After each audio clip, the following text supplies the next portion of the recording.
Welcome to Penrose Learning, where we make understanding easy. You start by preparing the actual file so export is predictable. Open the workbook, save changes, and disable autosaves that might interrupt. Set page layout. Choose orientation, paper size, and margins because that determines PDF pagination.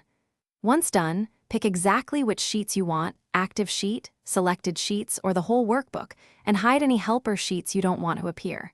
Make sure print area is set. Otherwise, Excel defaults can include unwanted columns or rows.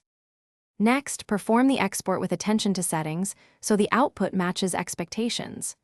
Choose File Save As or Export Create PDF/XBS and pick PDF as the format.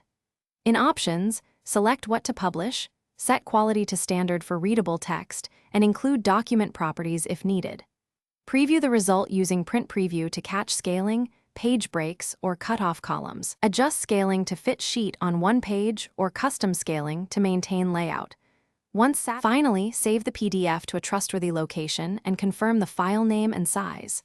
Open the PDF to verify hyperlinks work, text is selectable, and images render correctly. If you needed bookmarks, confirm export preserved them. If the built-in export misbehaves, use Print Microsoft Print to PDF or a validated PDF printer driver as a reliable fallback.